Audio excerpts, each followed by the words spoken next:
Many people in BC will recognize as a Vancouver waterfront landmark. It is the Digital Orca, unveiled in 2009.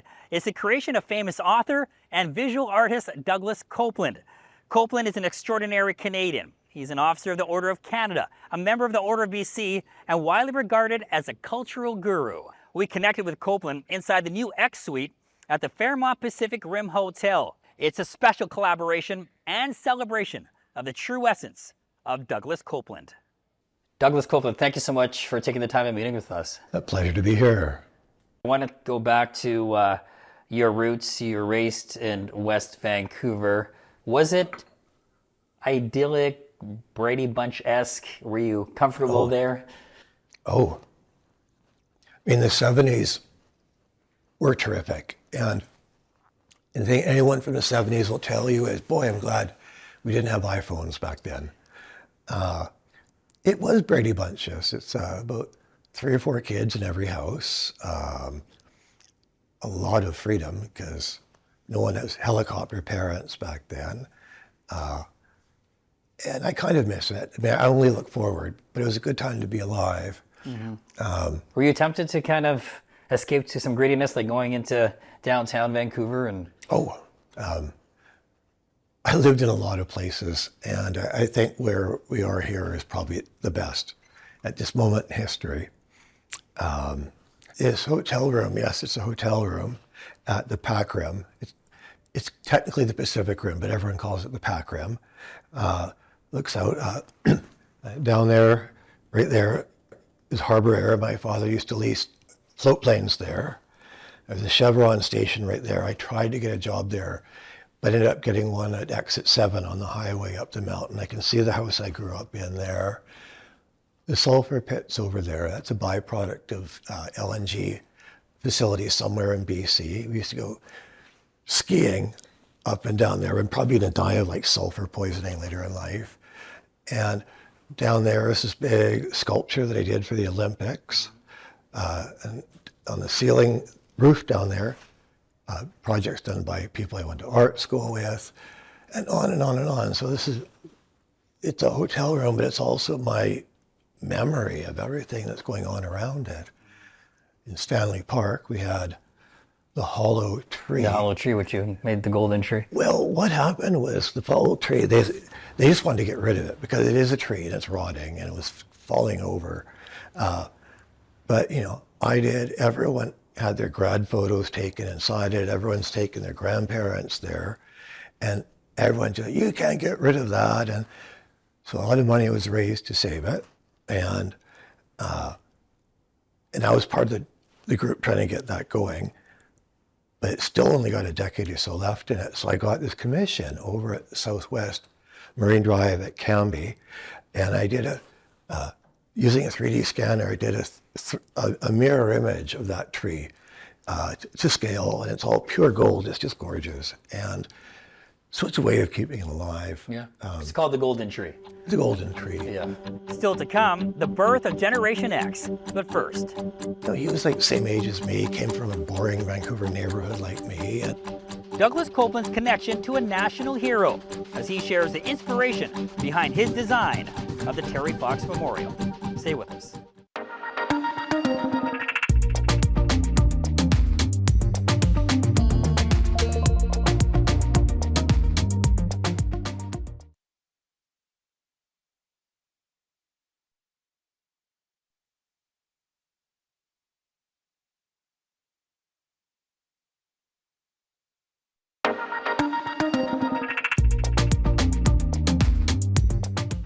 Welcome back. We're at the bottom of Robson Street in the shadow of BC Place. This is the Terry Fox Memorial Plaza. It's a popular gathering place, a meeting point for people before the game or show. And at the centerpiece of this plaza, the Terry Fox statue. Installed in 2011, it is the handiwork of Douglas Coupland, and it's his personal tribute to Terry Fox's Marathon of Hope. Next year is the 45th anniversary of Terry Fox leaving us. Boy. 1981. I remember as an 8-year-old seeing the news bulletin and how it affected me. Did that impact you? Yeah, no, the run ended on the very first day of going to art school here. And I mean, you've been going through this whole hype summer, like, yay, go Terry, and suddenly, boom, it was over. And he went from doing like 26 miles a day to the next day, he couldn't even like wipe a fly away from his face. It was just that catastrophic. Daryl, Terry's brother, called about a year before the 25th anniversary. And at that point, they were running low on people who actually remembered the run, even as a child, and they had to find a way of bringing in kids. And so in the absence of the internet, I did this book called Terry, which was the story of the run and afterwards. And now it's soon going to be 25 years after that. You know, he was like the same age as me, came from a boring Vancouver neighborhood like me, and he sort of became a myth. And myths only come along like once every century. So he's my myth. And those statues, what was the vision there in the Mind movie for emotion? Well, the Terry Fox Memorial is outside BC Place at Beatty and Robson. And it was a big bronze. It's 4 bronzes, which are life-size, 1.3, 1.6, 2.0. So he goes from small to large. And my thinking was, okay, if this was discovered in 10,000 years and you were to look at these 4, what would the story there be there? And what it was, he had this special walk, like that. And so if you put it, it's like a 4-frame animation sequence. It gets from smaller to larger. Interesting thing about bronzes is that if you make one that's life-size, when you see it in real life, it looks tiny. And so, I mean, Terry, he was a big guy. I'm 6 feet, he was 6 feet. But people are like, he was so small. And no, that's just bronzes tricking your brain. So if you're ever getting a bronze done, make it about 1.5 at the very least. Good tip. Yeah. Was sculpting your first love? Because I know you did it 1 year at McGill, and then you came back and then fell in love with art school here. And at that point, did you know you wanted to be a visual artist? The thing about being really young, like 19, 20, 21, is like you have this protective, clueless coating that covers you, and you make these weird decisions for the dumbest of reasons. And I was born on December 30th, so I was always the youngest kid in the class. I should have been held back a year. And I went to high school, I was like the youngest out of 1,200 students. And I think, oh God, how am I going to survive? And I was terrifyingly skinny, and like, I know, I'll be smart. That's how I'm going to survive this thing. And then graduated. I went to McGill because Montreal looked like a lot of fun. And I got there, and in Ontario, they had grade 13. In Montreal, they have CJAPs or whatever they are. And so I got in a science program, and it was the exact same program I'd done in grade 12 here in Vancouver. And then I thought, well, if I was a real tough cookie, I'd just phone the whole thing in. But then I was bored, and then I kind of realized I don't have to be smart anymore. And then I got my first B, and then I got a C+. I got a D, and it was like doing a drug or something. It was kind of wonderful. So I came back to Vancouver, and I knew I wasn't going to McGill enough. I don't know what I was thinking, that protective, clueless coating. And I bumped into my high school art teacher at a drugstore in North Van, and there's a new art school on Granville Island. I think today's actually application day. It's like, thank you. We went down, applied, got in, came back. Well, Mom and Dad, I'm going to art school. And my dad's like horrified, and my mom's like, well, that's actually a pretty good fit. And I loved it. Like writing was the furthest thing from your mind at that point. Let me say this, I will say that you go through life, and there's maybe some people here or there that saw something in you that you didn't even see yourself, and they take you, they turn around there and then go that direction. And I've had 4 or 5 people like that in my life. Writing was a total accident. Tell us the postcard story. Okay, thank you. It's like Lana Turner wearing a sweater at Schwab's drugstore in Hollywood or something. I had one of the years in art school, I went to art school in Japan, loved it. Then I went to this special organization in Hawaii that sets people up to work in Japanese companies, not just teaching English, but doing work. And so I'd moved to Tokyo, and I was working as a designer at this company called Magazine House, which is sort of like the Condé Nast of Japan. And while I was there, I wrote these magic things called postcards to friends because there was no internet, and I don't even know if young people have seen a postcard. Do I even make them anymore? So I wrote postcards, and then in summer, like a muggy tropical Tokyo summer, I got this thing on my back. It was kind of like a light version of flesh-eating disease, and so in like a week, I'm not going to show the camera, but it was really scary, and I had to come back to Canada. And I kind of had to invent myself all over again. And so I was living down at Powell in Columbia on the Lower East Side. And I had sent a postcard, which must have been very entertaining. Mac Perry, who ran Vancouver magazines, and then for decades he was at The Sun. He read a postcard that had been taped to a refrigerator at someone's party. So we're talking less than 100 words. Well, so it's, I think, September 86. I got my first answering machine. And back then, like, oh, you have an answering machine. Oh, you must be pretty special, huh? And it was like, anyhow, I turned it on. I went down to Gunther's Deli, which was, it's still there, I think, behind the now removed Gassy Jack statue. And I came back, blinking, my first message ever, like, wow, this is kind of exciting. And it was Mac Perry, like, Copeland, Mac Perry here, come into the office. We think you should write something for us. And okay, I had no way thought I was a writer. And so I was the next day, and I put on what I thought was pretty fancy. Like, I look like a slick dude, and so I bumped into a friend, Alan, down in Gassy Jack. Hey, where are you going? A magazine. I have no idea what for. Okay, well, do you know that you have like the biggest seagull dump ever on your jacket? And it was like an ostrich egg of like, wow! And so I went back and took it off, and I put on another jacket. And it's true what they say about, having a bird poop on you, it's good luck. It really is. And suddenly 2 days later, I was down in Beverly Hills writing about this art swindler. And it was glamorous. It was fun. It paid a crazy amount of money. Like, don't tell young journalists that. And that's like, well, what are you gonna write?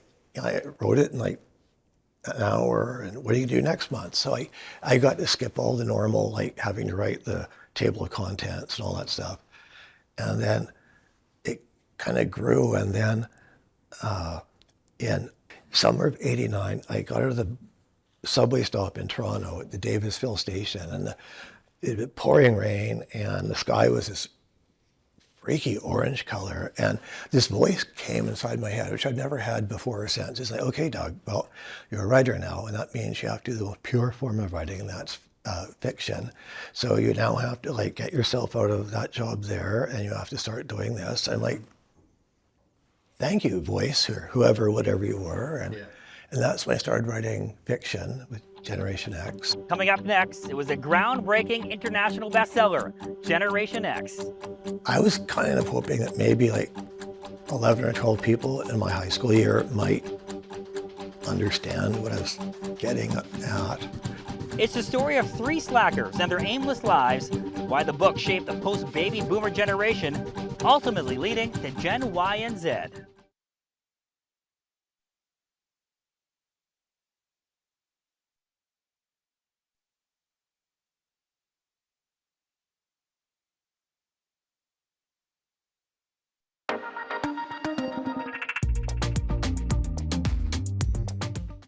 Welcome back. The groundbreaking novel Generation X was released back in 1991. It was a dark snapshot of a generation that lacked a shared culture and was disillusioned with society.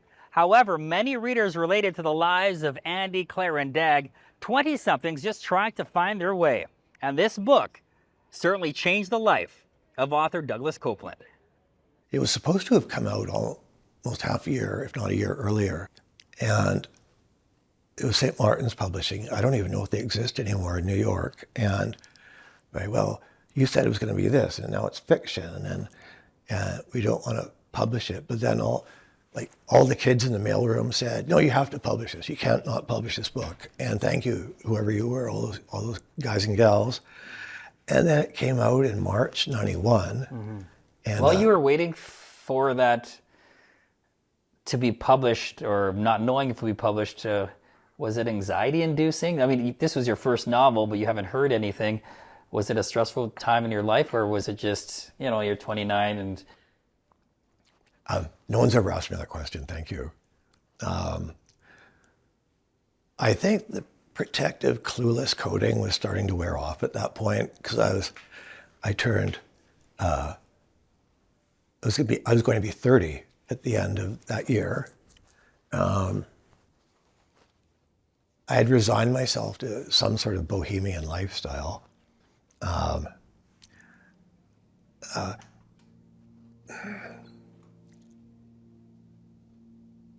The first copies arrived at the door where I was living in Montreal, great city, and I opened it up, and first of all, something had chomped the books.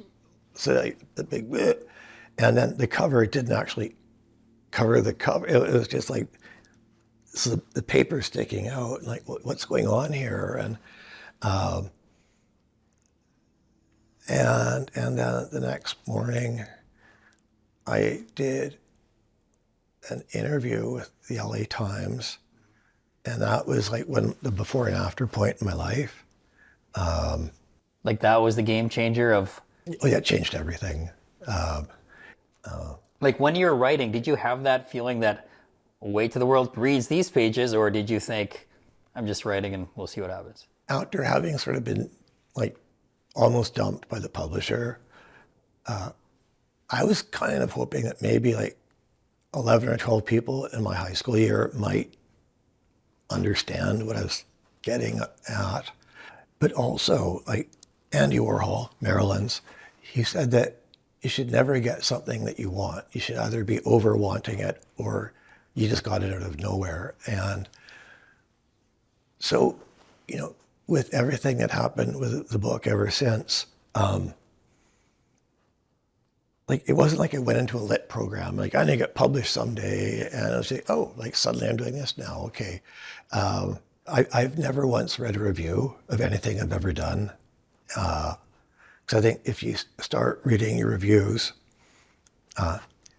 it'll just take your mind off into places where it shouldn't be. And then God knows that these days with the internet and so that's one piece of advice I will give young writers, like don't read the reviews. Yeah. I mean, I remember 1991 was the Gulf War and Bryan Adams, everything I do it for you, and Generation X. Oh, thank you. When Generation X first came out, for about 4 or 5 years, like, there's no such thing as Generation X. This is just like nonsense, and like, who's this Copeland fraud? And I mean, I remember always being told, like, wow, where were you when JFK was assassinated? Like, I have no idea. I was like 1.5. And if you can remember the JFK assassination, then you're a boomer. Yeah. And after that, you're X.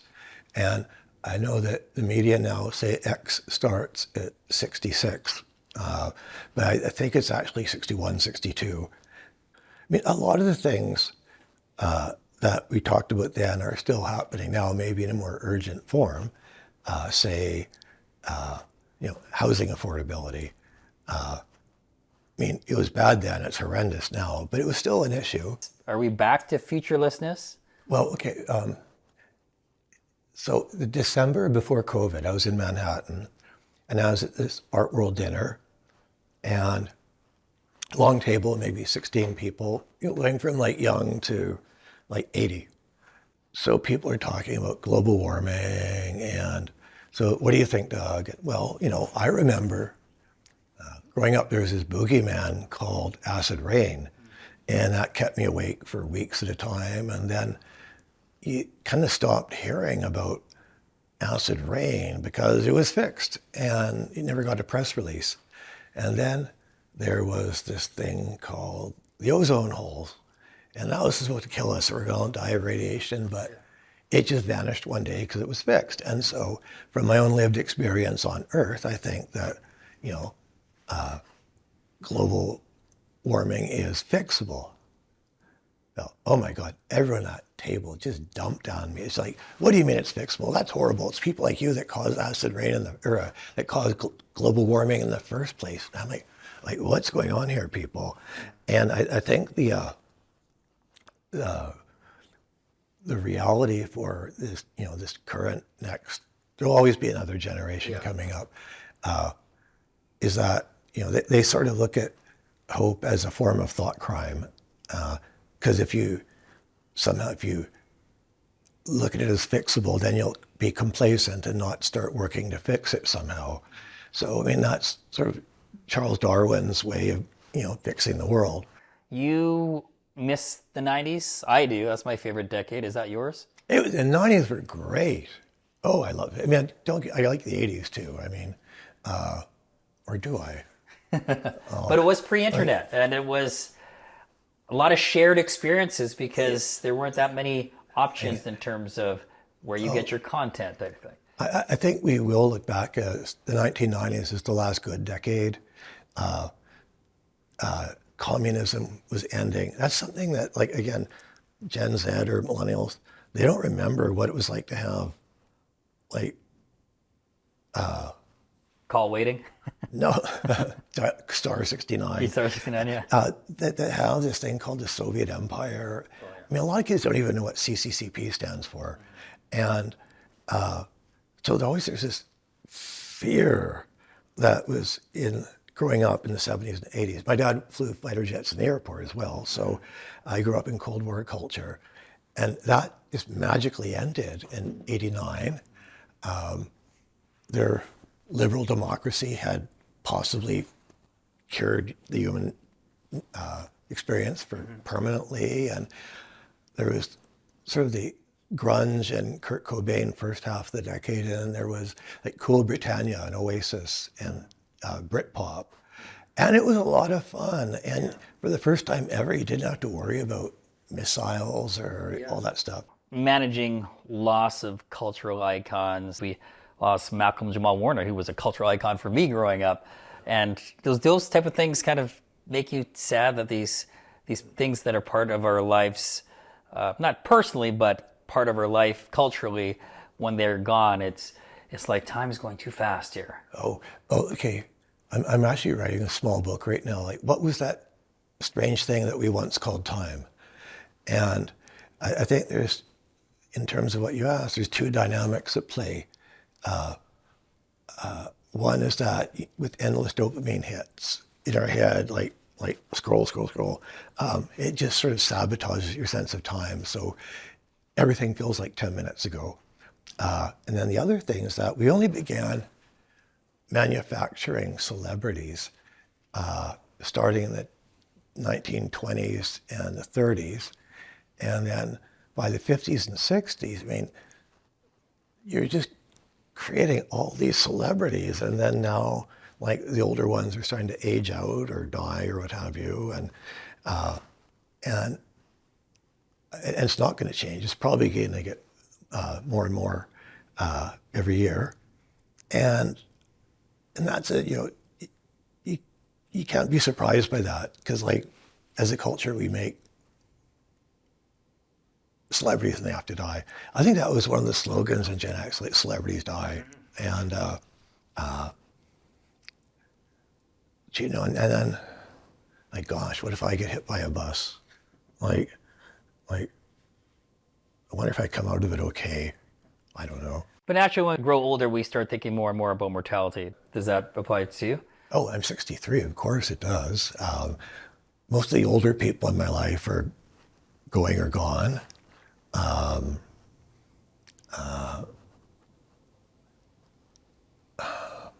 Hang on. So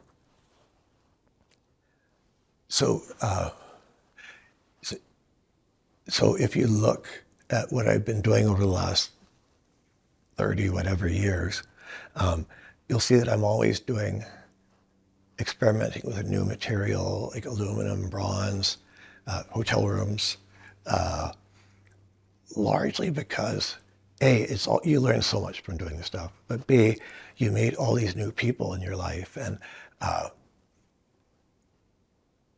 lot of people compartmentalize like their work friends from their like high school friends, from their family friends. And I'm like, no, I want everyone to know absolutely everyone else. And because you're going to lose people along the way, but then you've got other ones coming up. It sounds kind of like sinister, actually, saying it like that. But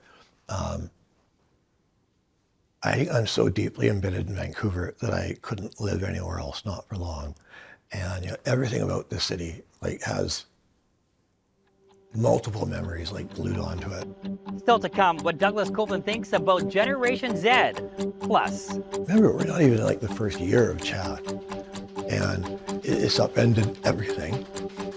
Copeland's prediction on the first thing that will be wiped out because of artificial intelligence. Stay with us.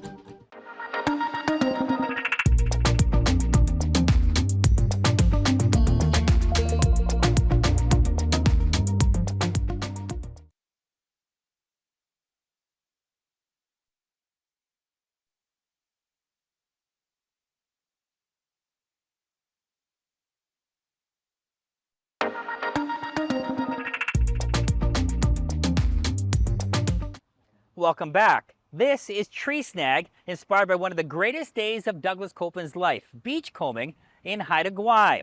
It's located here in West Vancouver, a beautiful place to retire, but Copeland says he will never stop working, inspired by his father's example. Your dad basically would tell you that you got to live your life and be busy and do the things that you love and not take vacations. You don't take vacations. Well, okay, so my dad was like an action hero. He flew, like when a new jet came out, like he was the first person to fly them. Yeah. We grew up flying on weekends with the float planes. He ran it. He was a surgeon. I mean, he did all this stuff. So what your father does or doesn't do for you is the permission you get or don't get. So I have no excuse to be lazy. I mean, do I take holidays? Like, well, kind of my life's a holiday of sorts. I have not been employed since the end of '88, so I have no pension or anything at the end of all this. But the world's so interesting. I mean, it's just, I don't know how people can retire. Like, I'm gonna go on a boat. Like, So what's your typical day then in your 60s? Because you don't write anymore. You stopped writing after the pandemic? I stopped writing the day I got my COVID. My brain stopped writing, and it never came back. And I keep on hoping it will, and it hasn't. So it's like I'm over. Like I'm no longer mourning for it. So I have other things I can do. But yeah, no, it was like that. Do you find you're more observant now than you were in your 20s? Like, which decade where we feel like you're... Well, I'm absolutely more observant about everything now. But do a lot of people ask you, your family, your friends, about, well, what do you think about Gen Z these days? I think what's going to be historically undeniable about Z and maybe a little bit about millennials is that the only sense of time that they have had has been screen time. And they have no, I mean, I think if you took one of your kids camping or something, they'd just like have a stroke because they can't be around no information. And so how does that affect leadership? How does it affect politics and health? And communication. Yeah, and is it possible with that sort of, literally brain-wired sense of perception, can a unique individual like sort of rise above that. I mean, I don't know. Yeah, and when you wrote Binge, which was, you know, very short stories, 60 of them, was that your not so subtle take on our obsession with binging?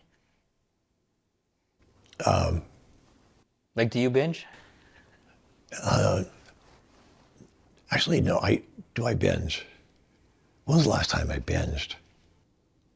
I'm kind of addicted to true crime podcasts. That's my binge, like every day. And human beings are a terrible species, so there's lots of crime to see be solved. Binging used to be considered sort of like The Sopranos, say, like, oh my God, I'm season 3 right now.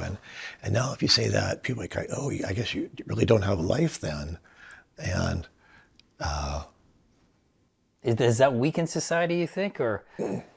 well, I mean, look at the idea of like in the 80s or 90s, like, oh my God, get a life. And I guess that was a shorthand for saying like, you're just wasting your brain bandwidth on something dumb and you should be out in the world looking at broader things. And so I think now, like nobody has a life anymore. I mean, that's the saddest way of putting it. But then maybe there's this newer way of looking at the world. What do you think of influencers? Do you think like Instagram Reels, is that today's art? Like, are you concerned about AI and its now form of creating art, whether it's sculpting or painting or? I think photography is going to be the first thing to get obliterated. But I think AI is getting so good at making things on command. And remember, we're not even in like the first year of chat. And it's upended everything. But aren't you glad you're a writer and artist in the 70s and 80s and 90s than compared to now? Oh, yeah. I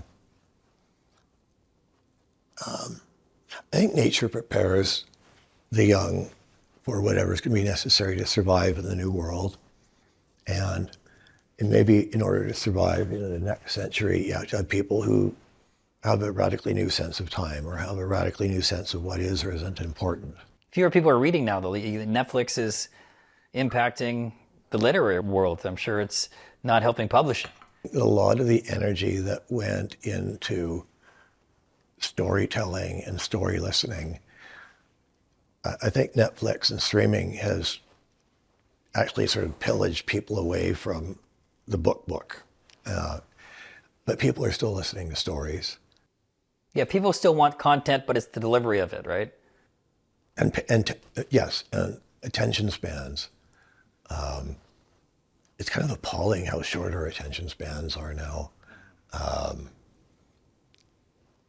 And like even in newspapers, like the New York Times, it's a 3-minute read. It's a 6-minute, so it tells you like, okay, am I going to use up my like 20 minutes on that one? Or but a good thing from all that is that a lot of newspapers just have the audio version. Yeah. And so I can be up in the studio and doing whatever and listening like that. Still to come, Douglas Coupland's pet peeve of Vancouver. But first, Who probably knows the most secrets? Copeland reveals his dream dinner guest, including one that would shock you.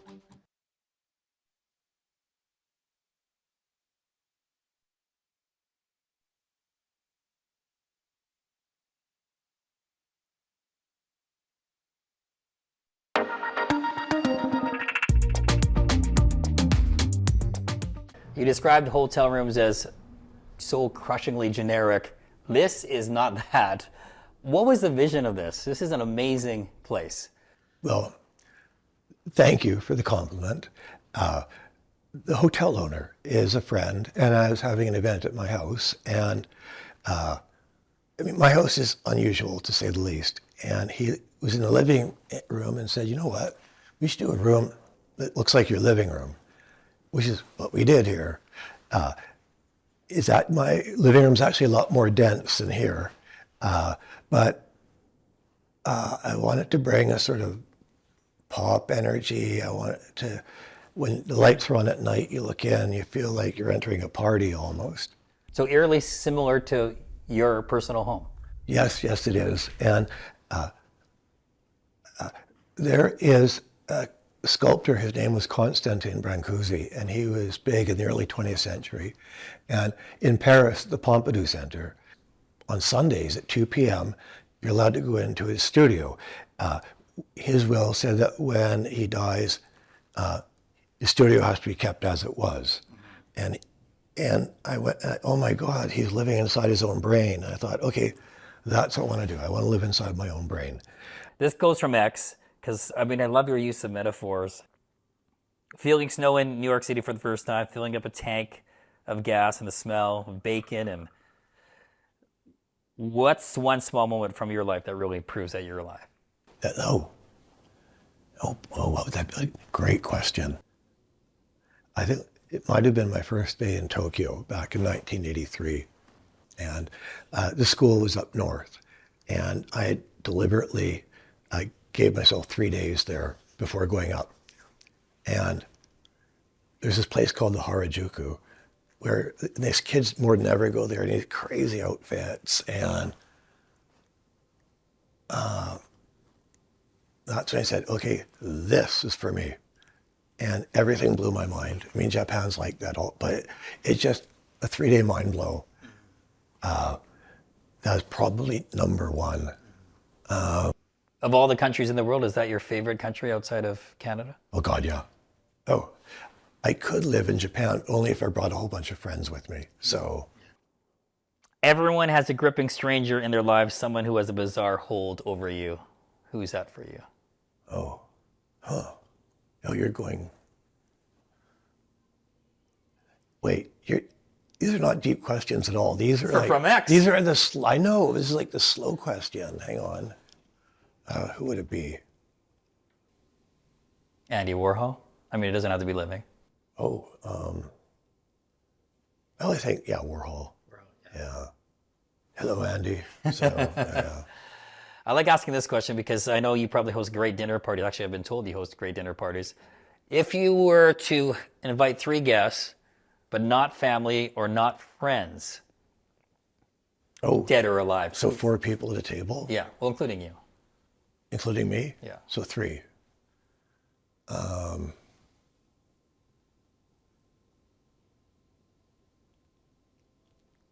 And the goal here is entertainment for the evening?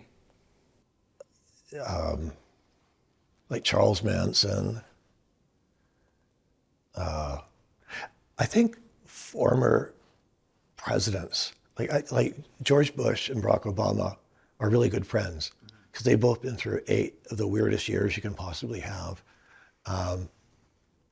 So having 3 former presidents, again, they all have to be on the truth drug. I love that. Yeah. Back to Canada, what do you think of the demise of the Bay? It'll be back.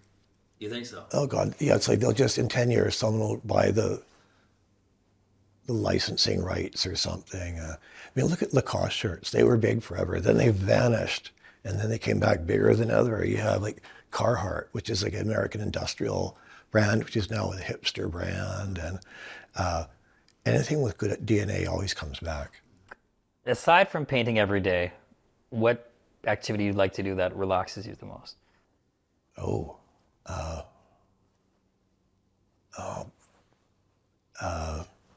Working with wood. So I don't know if that's just the same version of the same thing. No, that's like carving? Well, I've got a bandsaw and I got all this. They're not that expensive, I found out. One of my favorite things is looking at things that are just off the radar or that you don't even think of and saying, you actually got a lot of potential. Why can't we do this with you? And I mean, look at this table right down here in front of us. This is probably 1/1000th of all the stuff that I have accumulated over 35 years or so. Is there a common element to it? Well, yeah, it's about the 20th century. It's about travel and architecture, pop culture, nuclear energy, Japan. Let's see, a brown paper bag filled with charcoal that I bought in Moscow at their Home Depot of Moscow. And it's just so it's art. It's just already made art. And no, hang on. I'm gonna get all verklempt if I look at this stuff here. Yeah, it seems like you feel you appreciate art more than you ever have in your life now. I think I actually appreciate art more than ever. And we are in this weird moment with AI. Like, it's art as we once knew it is probably over. Something new is going to evolve. New stars are going to come out of it. I don't know about writing. I actually worry the most about writing, just because anyone who's used chat, which is everyone at this point, it's so much better than whatever would have come out of a brain. Which is scary. That someone could say write better than Douglas Coupland of that's technology. So imagine you're in grade 6 and you're 11 or something, and you have to write a 500 word essay about aluminum. Okay, so the first thing you do, you look up aluminum on Wikipedia. Then like, okay, chat, like, give me 500 words on aluminum, make it interesting. And so you read it, and you actually know all about aluminum now because you've looked it up.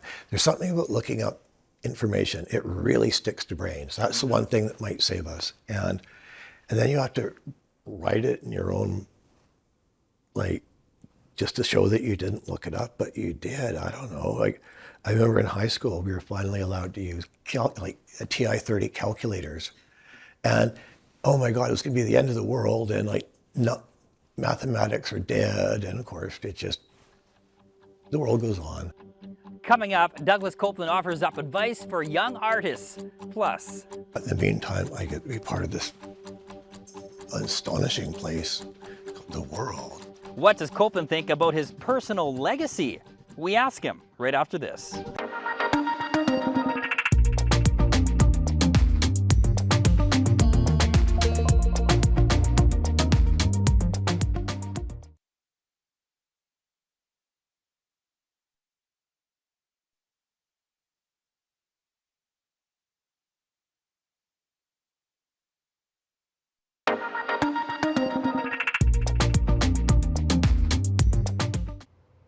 Welcome back.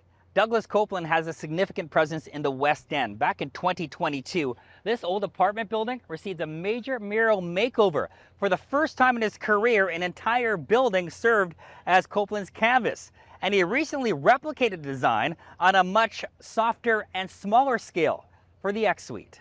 That's where this comes from, this blanket here. Oh, that's where it's from, okay. Yeah. Or building was first, that came second. Do you have a favorite landmark in Vancouver? It would be that. It would be the building at Beach in Denman.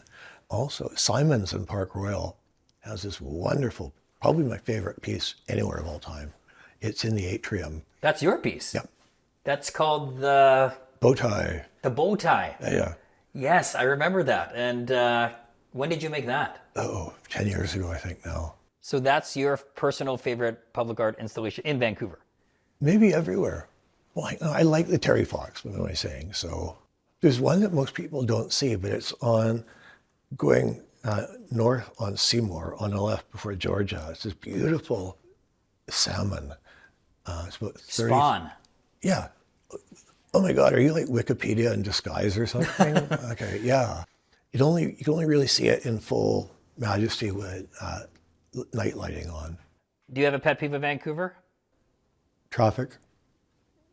Like, there's too many cars in the city, just too many cars. It's a fact. Especially when you live on the North Shore. Yeah. Yes. Yeah. Don't get me going about the upper levels. Okay. Okay. The Trans Am Rapture, the cars, people around that Granville area did not want that public art in their neighborhood. What's your reaction to that? I love that piece. I don't know who did it, but it's just so freaky. And I'm a car freak, so I'm like, how did they get that thing built in the first place? But I haven't seen it in its new location, and I can see why it might be problematic for some people. What is your message to young artists who want to do this as a living? With me in my life, it's always been finding someone older who can look at you and again find something you're not seeing and then turning it and pushing in that direction. And that will accelerate the process by a factor of 100.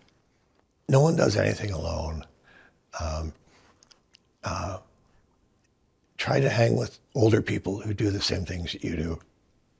For God, don't work remotely if you have a job. Just go to the office and they've got 1,000 resumes or one warm body. They're not even going to look at the resumes. Be around people. It's that simple. Do you think about legacy, or is that an overused word? I mean, your legacy's all over the world, especially here in BC. I found a way to take it with me. I'm just kidding. I have a friend who's a collector. So are you going to donate to a museum? Like, nope.